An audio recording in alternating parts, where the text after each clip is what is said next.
maybe this is why I wanted to do certain things because I had did it It'll before. serve you, because if your first thought was to preach, then it's like, well, I can't doubt that my first thought was to do this, so let me go ahead and do it. Naturally, everything else is supposed to come up and against that to try that first thought. I can't accept that. I've been raised that is this way and this way only.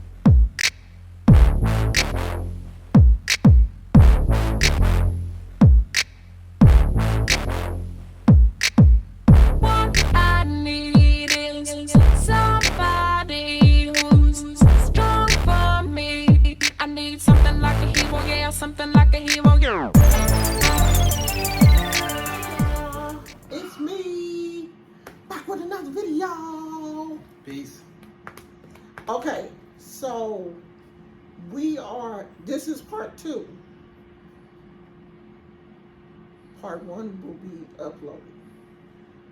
Part 2, we are going to finish the conversation that we were having in the car about the thief on the cross. Thief on the cross. Okay, wait. We were talking about past lives. At first. Your dream was it a dream? It was a dream. No, right? no. It somebody's was garden. No, it was a video that I saw on YouTube about Martha's Vineyard. And and then that went into spirituality. Yeah. And then we started talking about the thief on the cross. How you didn't think him saying, "Remember me," was his confession. Yeah, well, all of this goes into where, just like I was saying, we're talking about past life experiences. We were talking about the fact that you actually choose your parents and you choose the experience you want to live through on earth. We were talking about that, which kind of ties into repentance and things like that, because religion has its hold on the fact that everything is preached as definite. This is you're either right or you're wrong, and there's no gray area. There's no gray area, and this is the only life you have. Now, I guess you could say the New Age thinkers or these woke people say, well, no, because what we're talking about is, well, you have several lives. You're gonna do this again. Right. That's what we're saying. So that's why this whole thing about repentance and judgment and all that stuff kind of comes into play. Tend to look at ourselves like in somewhat of a state of, if I don't do it now, it'll never be done, or if I don't live this way now, it'll never be done. I think having an open mind and a different belief, it does free you up to say, well, let me go this path, and if it doesn't work, yeah, I could do it over again. And on the other hand, because there's going to be a lot of people that say, well, I don't accept that. I can't accept that. I've been raised that is this way and this way only. And another person says, well, it's this way and this way only. And we're saying something different and something aligns with everything else. But, I say, really, it's all true. Yeah. It's all true. Everybody is right. Everybody's right. There's no wrong. There's no wrong. There's no wrong in spirituality, because you have to understand that all of this is man-made. All religions are man-made. So how can there really be a wrong and right? Because of our belief system is still based in the fact that we believe that we are separate. We still believe we're separate. I'm separate from you. I'm separate from God. we believe that we are separate. We are not one. We have this duality consciousness that says that because you're sitting there and I'm sitting here, we can't be one.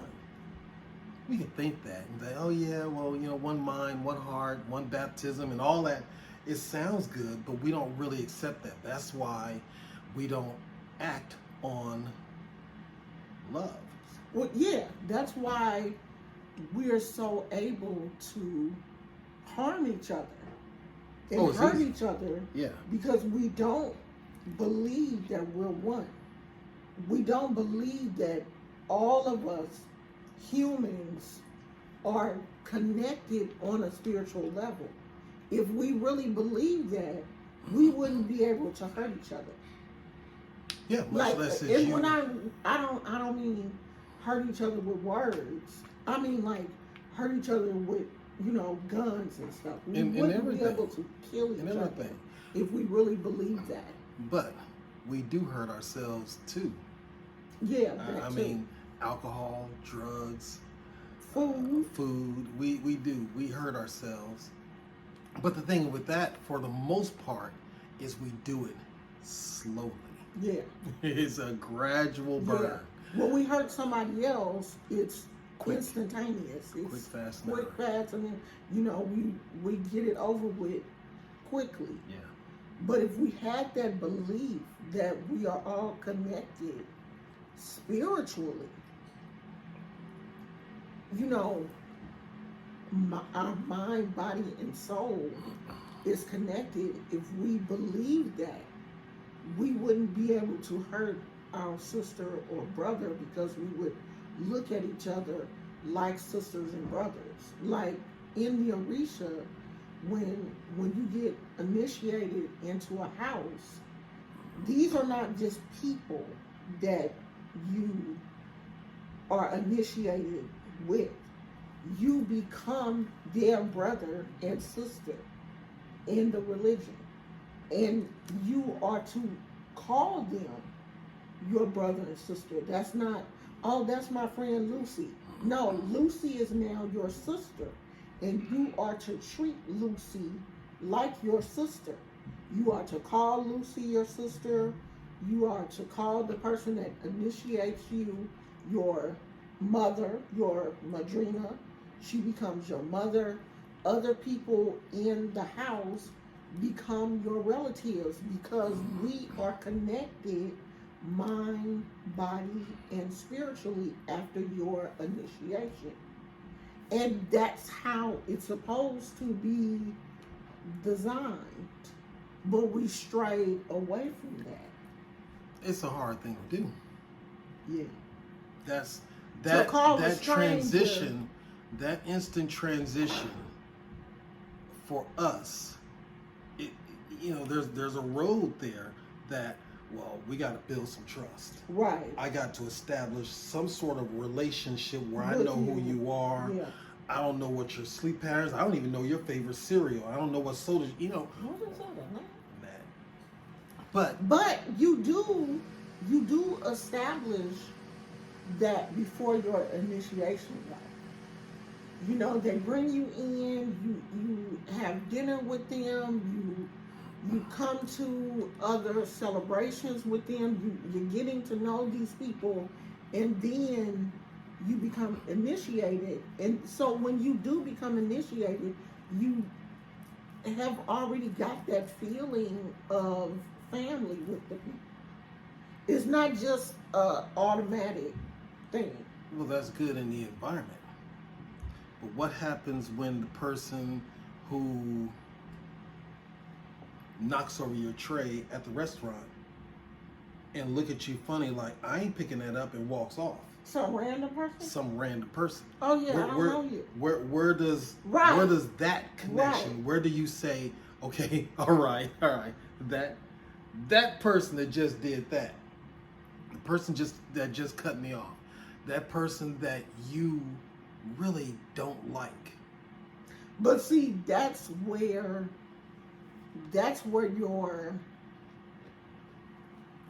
your training and your understanding and your love from God starts to kick in, because you are the training that you receive during your, learning to love people, other people as your brothers and sisters. Then that is supposed to extend out into your community. That's part of it also.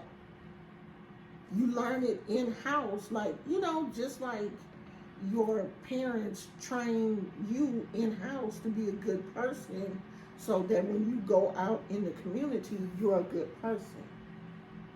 Yeah, that was a training. Yeah. And that's them training to their limitations. Right. They give you the best of what they can. Right. While where they are. We have fun just talking about the other lives and things like that. And it's a fun little exercise. I mean, to just say, well, yeah, okay, let's say you've lived hundreds of lives. You've experienced everything you could imagine in various forms and bodies and things like that. Where does that put you mentally? I mean, okay, from one point you thought that I just have one life to live. Now suddenly you develop this belief that, well, no, I got more than one life to live. What happens now? How does that serve you now? One thing, I think it opens me up to think, okay, maybe this is why I wanted to do certain things, because I had did it before. Because, okay, so I'm gonna use this as an example. When I first told my mother that I wanted to preach, she didn't understand, as a woman, why I would want to preach, and kind of like where I got that thought from. That's coming from her background. Right, because coming from her experiences, women didn't preach. So in my mind, then I started to question myself, like, why do I want to preach? You know what I mean? Like, where is that coming from? So I think having a more open mind about past lives and, having little deja vu moments, I think you have more of an understanding. Makes it easier to. It makes it easier for you. Because I do believe that we all have, deja vu is real. I think we all have these little deja vu moments, like, I did this before, but I can't remember where I did it, or I experienced something like this before, or I felt something like this before, or I saw something like this before, but I can't remember where, I saw it. Yeah, of course. And it's just funny that when you say it, you have all these things and desires and things like that you want to do. You want to preach. And then you got your first rebuttal, more or less. And then you have to go back within. Well, where did it come from? Why do I really want to? Is it that real? And everything else. So that's part of life. That's part of making decisions and things like that. There is one truth that says, follow your first mind, your first thought. Yeah. And it could serve you, because if your first thought was to preach, then it's like, well, I can't doubt that. My first thought was to do this, so let me go ahead and do it. naturally everything else is supposed to come up and against that to try that first thought. That's part of the process.